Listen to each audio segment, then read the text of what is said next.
Hello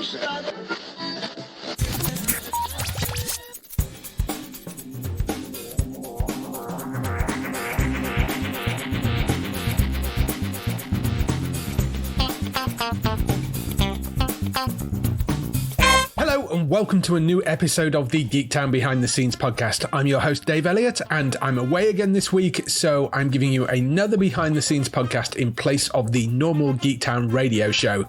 The interview this week features composer Mike Barnett, who is chatting about a couple of his upcoming projects. Action Pack, which is a preschool animated superhero series coming to Netflix in January, and animated film Bear Grylls Young Adventurer Endangered. Mike is a musician and composer of film, television and video games who, over the years, has garnered a reputation as a musical powerhouse working with some of the biggest companies in the entertainment industry. Mike scores Action Pack, an animated series scheduled to premiere on the 4th of January 2022 on Netflix. With hearts, smarts and superpowers, the heroic kids of the Action Academy work together to battle the baddies and even bring out some of the good in them. In addition to that series, Mike most recently recorded with the Vienna Scoring Orchestra for the first in a series of animated films from Bron Creative and YBG Films titled Bear Grylls Young Adventurer, based around the famed survivalist. Set in a Hogwarts-style school in Castleton, the UK, the young Grylls deals with the challenges of childhood, learns early life lessons, and embarks on globe-trotting escapades with a group of young friends known as the Secret Ops Squad. In 2016, Mike was nominated for an Annie Award for Outstanding Achievement in Music in the animated TV and broadcast production for his score of Disney Junior's animated series Sheriff Callie's Wild West. Mike's music can also be heard on Disney Junior's Mickey Mouse and the Roadster Racers, as well as the sequel Mickey Mouse Mixed Up Adventures. His other work includes Scholastic Entertainment's Clifford the Big Red Dog, Nickelodeon's Adventures in Wonder Park and Butterbean's Cafe, the Jim Henson Company PBS Kids series Splash and Bubbles, and more. Prior to setting out on his own, Mike worked at Hans Zimmer's remote control for Emmy-nominated composer James Levine on shows such as Glee, The Blacklist, American Horror Story, Rizzoli and Isles, Major Crimes, The Closer, Damages, and much more. If you'd like to hear more behind the scenes podcasts, don't forget to subscribe wherever you get your podcast by searching for Geektown Radio. This also gives you our weekly Geektown Radio podcast, which brings you all the latest TV, film, and gaming news. You can also go to the website at geektown.co.uk for daily news stories and all the latest in UK and US TV premiere dates. In addition to all that, up until the end of December, we have the 10th annual Geektown Awards running on the site, where you can vote for your favourite TV shows, films, and games of 2021 and be in with a chance of winning a huge prize package of geeky goodies. Just go to geektown.co.uk/awards. Now here's the interview with Mike Barnett, composer on Action Pack and Bear Grylls Young Adventurer. Thank you for spending a little bit of time chatting with me. My pleasure. Nice to be able to do this in person for a change. It's a nice change of pace. Yeah. So before we get into any of the shows that you worked on, just do a little bit of background about you. How did you get into the industry in the first place? That's a great question and long, but the short of it is I wanted to become a film composer. I graduated from Berklee College of Music with a degree in film scoring and came back home to Los Angeles and interned for a composer named Marco Beltrami. And after my internship, I went and got a job as an assistant for Jimmy Levine over at Remote Control. And I did that for about 4 years, went freelance, landed a job, my first composing gig in my own name, Sheriff Callie's Wild West, which was a third-party Disney Junior show. And from there, got a Mickey Mouse show, and that opened the doors to a lot of the animation studios and got some shows over at Nickelodeon and Amazon and Henson and more Disney and Nick Jr. And now I'm over at Netflix doing more great music, I hope. And yeah, that brings us up to today. Yeah, it's interesting. I mean, there's so many people go through that remote control system. We refer to them as Zimmer elves. Oh, interesting. Yeah. Running the gauntlet, the Zimmer gauntlet. Yeah, and I mean, it's kind of interesting because working with James and then sort of moving off, your own sort of stuff, though, has been very much animation focused. When did you sort of find that that was where you wanted to go. I've always loved animation. Even in college, if you had a choice between a live action project and an animation project, I would pick the animation project to do whatever we had to do at the time. And I wanted to do that over at Remote, but that's just not what they did. And so when I chatted with him after 4 years, it was like, let's get an animation project. He's like, it's not really what I do. So, went out and just cold called. It was like, do you need a composer? I'll demo whatever. Da, da, da. And eventually landed a demo for this Disney Junior show and got it. So, yeah, but I found that the parallels for live action and animation are very similar. Story is story, and at least with animation, you get to do a lot more orchestral work. I feel like that's less so in the live action world, unless it's like sci-fi or something like that. And that's kind of what I love doing. So I fell into that. Funnily enough, the current show, Action Pack, is very much orchestra and like a massive amount of synth and band. So it's kind of this cross collaboration of everything. But that's kind of how I steered towards that direction. That's awesome. Action Pack, as you mentioned, is the thing that's coming up. It's launching January 4th, I think, on Netflix, which is a kids preschool superhero adventure series, basically. Yeah, in a nutshell. They actually released a trailer for it, I think, yesterday. So there is actually a little trailer for it out, and it looks like it's going to be a really fun series for preschoolers. So what was your approach to coming up with the sound for that? I had conversations with the showrunner about a year before the demo went out, and he had told me he wanted it to be just like a dancey score. And I was like, superhero dance score? I don't think that's going to work. And then a year went by and the demo call went out, and I was like, he's going to have changed his mind. Like, he's going to see reason. And in the brief, it was like superhero dance score. And I was like, all right. So I got a huge playlist of all like the synthy dance pop that I could muster and just listened to hours and hours and hours of it to try and see how I could bridge the gap between like Marvel-esque superhero epicness and this synthy dance score. And just finally, over the course of that process, just kept chipping away and came up with, I think, a really fun sounding score that I haven't heard on any TV show ever. I'm really excited about it because it is kind of so unique of this just cross nature, heavy orchestra, but also like crazy sidechain basses and like all these synth pop techniques and fun, reverse cymbals that you normally wouldn't get in an orchestral score. So I'm excited for the release. Yeah. There's only little bits of it on the trailer, but it's like a really interesting sort of mix of stuff even at that point. So I'm kind of looking forward to seeing where that goes. What point do you actually get to start scoring it? Are you doing it having seen anything? Or are you given animatics, or have you got the final thing to sort of score over? It depends on the project. Each project kind of is different in their process. This one, they sent me maybe like a 3-minute scene or 2 1.5-minute scenes to write the score to do the underscore. But then they also wanted the main title to be written at the same time. And what they really wanted was the main title theme to be used throughout the score. Right. So it was this holistic approach to, the kids will hear the Action Pack theme and they'll know the Action Pack is coming, but the theme needs to be able to play in a heroic way, in a sad way, like any situation you could find the kids in and our team in, the theme would have to be able to fit. So that took quite a long time of, does it fit this way? No, okay, I got to refigure. Okay, what about this way? No, I got to adjust it. But I finally cracked the nut and was able to come up with something that I think satisfied all the different situations. So you're actually reusing the theme quite a lot throughout, just with sort of constantly, transposing from like a orchestra version to sort of pop version to sad cello version to. Oh my God, yeah. I mean, and we go through so many different genres of. I don't want to spoil anything for the actual TV show, but there's like jazz versions and like classical versions and Dixieland versions, which is jazz, like I mentioned. There's a lot of versions.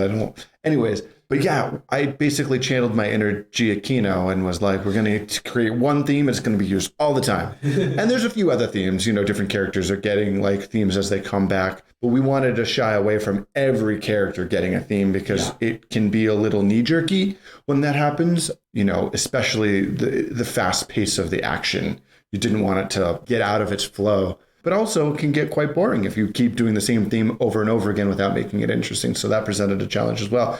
But that just makes the orchestration really fun because you get to do so many different things to keep it engaging. Yeah. Now, I mean, I guess on a show like this, I don't know how long it is, but presumably it's short of... It's about 11 and a half, 12 minutes, I think. Yeah, so they're going to be sort of short form. And if you've got different themes for like every single character and they're supposed to be a team, and I guess a lot of the time they're going to be on screen together, so it makes it difficult to... Totally, yeah. And, with 11-minute short form, essentially a lot of kids animation is done in 11-minute episodes. There's just not a lot of time. So you want to make sure that you make it feel like it's flowing, make it feel like the energy is moving forward, but never let it get stagnant, never let it plateau. You don't want it just to be... We were actually very conscious of the energy levels. And if it got too high, we'd say, okay, that's great, but now we got to bring it down so we can bring it back up for the big reveal. Or we'd have like these peaks and valleys of energy. Go, go, go, go. Okay, quiet, quiet, quiet. Go, go, go, go. Quiet, quiet, quiet, quiet. Just so that it wouldn't be relentless. Yeah. And it wouldn't be too much for kids watching at home. Yeah, because parents will not appreciate you riding the kids out and bouncing off the walls. Yeah, I mean, there were some episodes that I don't want to say got away from us, but it would be like we'd blink and be like, is the episode over? Wow, that's a fast-paced episode. Okay, cool, on to the next one. There are some that have a lot of energy.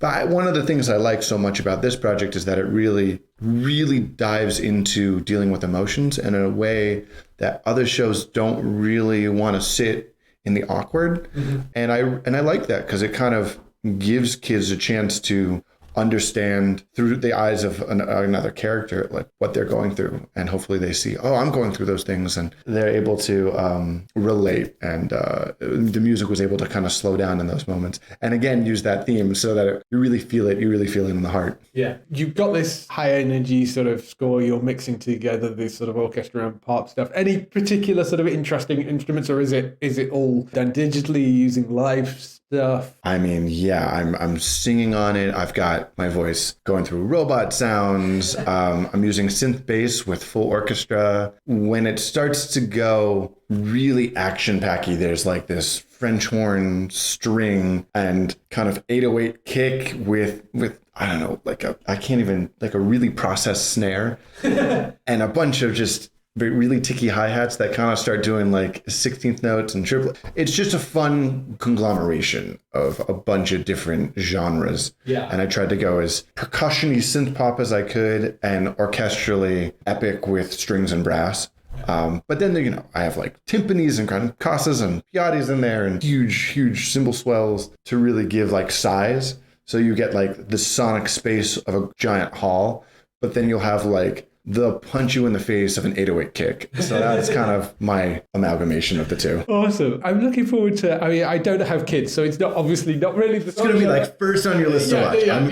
Yeah. But it does sound like a really nicely put together... It's interesting as well, because Bill Harper, who's the guy behind it, his background, according to his IMDb, Clarice and Grey's Anatomy, and then suddenly this. I think really bizarre. People just like being creative. I mean, when I was working on American Horror Story, it's like it's the same techniques of writing on American Horror Story as it is for this show. You're creating your own world, and then once you create that world, it's the vocabulary of it to paint the picture. So I see it. I mean, especially you're working with Ryan Murphy, who did Glee and American Horror Story. People do the dichotomy of like the happy-go-lucky and the most sadistic thing you can think of. So yeah. It was just kind of looking through his IMDb. It was like those two shows and that doesn't quite fit. But great. So could you imagine like the pitch to the network? What else you got? Well, I know. Funny. So moving on from Action Packed, you have got another project which you've been working on, which is this Bear Grylls Young Adventurer Endangered. This is a series of films. Mm-hmm. The original report I said they were planning a series of films, but I think you're saying you're actually working on a second one as well now. So they are clearly moving ahead. They're moving ahead. Yeah. I mean, it's there's not a whole lot I'm allowed to talk about with it, but it's this animated feature films that stars Bear Grylls, and it's about it's a fictitious version of his younger self, and it's this amazing crew of kids who like go on to fight deforestation, and that's kind of Captain Planet meets Captain America almost, but set in the UK, and that's another really fun. We actually got to record the Viennese Scoring Orchestra, which I did out of my because of COVID, I'm doing it from my bedroom at 2 a.m. while they're playing at 9 a.m. And it was this amazing dance of technology to be able to record orchestra live in my bedroom. Yeah. But, it was really fun. Yeah, that was really great. We got to have, I think, 55 musicians throughout 2 days, and it's just brilliant. Yeah, I mean, it's been amazing how people have managed to keep the orchestras going and record those sort of live things, even in the middle of COVID. I mean, I know Phil Eisler, who we were talking about prior to recording, he had the final score, I think he did for Empire. He'd basically recorded everybody separately and was then stitching them together, which was just a massive project. So it's been incredible how people have just managed to keep those, because those live orchestra gigs obviously disappeared throughout the pandemic. Yeah. Well, and a lot of them went home and learned how to do home recording. I mean, I think a lot of remote recording is really common. I think it might be here to stay for, not for full orchestra, but certainly for overdub work that you need for TV shows. Definitely. Yeah, it's really, really, really awesome. And the Bear Grylls thing does sound kind of interesting. It's described as being set in a Hogwarts-like school in Castleton in the UK, where they can learn these globe-trotting action-adventure things. It's honestly a really cool film. It kind of sounds like it would be gimmicky, but there's so much heart to it. I've been really impressed with the story and the team that I've been working with. I think it started off as this, we're going to use Bear's name. And then every department along the way just brought their A game, and it turned into this amazing movie. So yeah, I mean, it's got this magical vibe. I mean, there's no magic involved, but it's certainly this really cool special film that I'm really excited for when it comes out, because I think it's going to blow people's expectations away. That does sound like it's going to be quite interesting. I mean, Bear's very popular, so that should be one to look out for. And Action Pact is out on the 4th of January. You have got something else out at the moment, because, I was looking through your Instagram, which is hilarious, by the way. I was looking through your Instagram, and you have a song on there called Hanukkah in Santa Monica, which is just wonderfully funny. Thank you. Do you want to just explain what that was and what you did? Gosh, yeah. Oh, man, that's so funny that you brought that up. Yeah, I basically every year Hanukkah would come around, and I'd get kind of annoyed that it was just, first of all, competing with Christmas. It's not really a big holiday for Jewish people.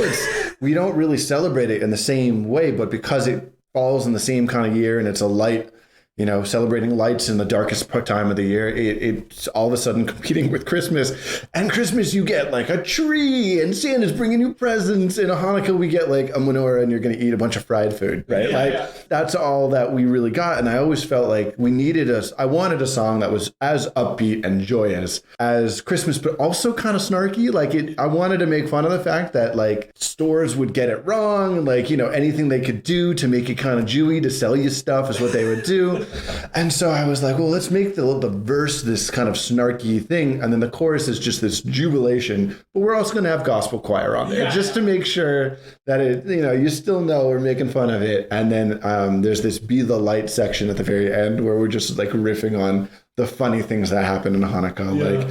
When you make latkes, your house will smell like oil for the next 7 months. And yeah, it really came together. It was a fun little project that I worked on with some HMI friends. HMI is called Honeymoon Israel, where they take a bunch of people who are interfaith couples to Israel. Oh, wow. Yeah. And so we made these really close friends, and they helped me with the lyrics because I'm not that clever. It's really funny. I was listening to that, and in fact, your whole Instagram feed is got some great stuff on it. The inspiration stuff is like other composers, and just the funny little clips and stuff. They're really, really fun. So I was definitely enjoying that. I found that on there, so that was really fun. So along with Action Pact, the Bear Grylls thing, and Hanukkah in Santa Monica, anything else you've been up to recently that you want to talk about? I got a 5-month-old son. Yes. And that's taken up a ton of my time. Yes, it does, yes. But I am working on movie 2 of Bear Grylls. Yeah. The title is as of yet unannounced, but we're very much in the middle of it, and really exciting stuff. They go to whole new places all over the world, and hopefully it's as epic and dare-defying as the number 1. Awesome. Definitely something to look out for. Last couple of questions for you. First question is, what TV shows are you watching at the moment? Well, I just finished Arcane. Did you? Oh, yeah, I haven't watched it yet, but no, yes. The animation on that is like I haven't been so blown away since Sony's Spider-Man. Yeah. It's some of the coolest animation I've ever seen. top of the list there for just blew me away. And I loved the release process where they would do 3 episodes and then you have to wait a week, 3 more episodes because it was enough to binge, but then you had to wait. And then I found myself thinking about it throughout the week, being like, I can't wait for the next one.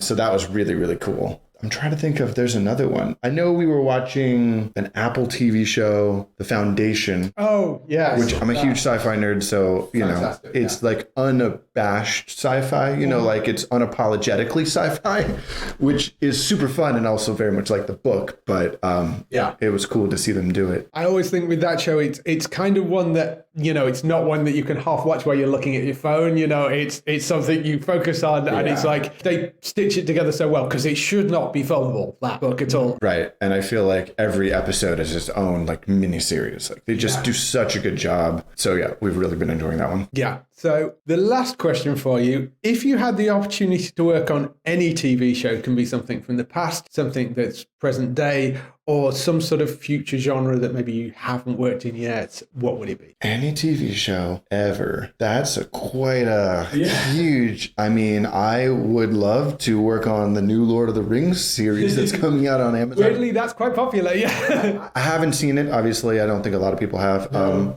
I think Lauren Balfe's doing that one, but he's going to do a great job, and it looks amazing. I'm a huge fantasy nerd. Anything D&D based, I think, would be really cool. So, like, whether it's that or even Outlander or there's a bunch of books that I read that I'm like, man, if they just... I heard Name of the Wind was going to be a TV show, and Lin-Manuel Miranda was going to be attached as a producer. Oh, wow. And I was like, I need to find out who is going to be doing this because that's going to be the coolest project ever. So, anything fantasy. Yeah. Well, I mean, there was that old, if you like sort of the Dungeons and Dragons-y kind of things, there was the old 80s cartoon, which you definitely need to remake that, so that would be a great one. Oh, I would be stunning. Also, The Witcher, I mean, Game of Thrones would be cool, but by the end of that series, I was like, okay, I'm tired. Yeah. No, I love all that stuff. Which is coming back next week, I think. So yeah, and I think Joseph Trapanese. That's right, Joseph Trapanese. And I believe he did, was it Winter and Bone? Yeah, Shadow and Bone. Yeah. And that was an amazing score. And I also love those books. So I really that's another one I'd like to be a part of. Anything that Joe's doing right now, I want to be a part of. Yeah. I should know his name. Go and try and like steal that off him. Yeah. Work alongside. Yeah, I'll work with him. That'd be great. Yeah. He's a cool guy. Definitely. Awesome. Well, thank you for spending a little bit of time to Thank you, chat. Dave. It's been really, really lovely. And it's nice to actually be doing it in person as well. So, Totally. Well, thank you for coming over and thanks for taking the time. No worries. The new show, which is called Action Pack, is out on January 4th on Netflix. So go out and certainly if you've got little kids, definitely worth watching. Totally. And hopefully we'll talk again, maybe when you can talk a bit more about the Bear Grylls. Absolutely. All right. Thanks for chatting. My pleasure.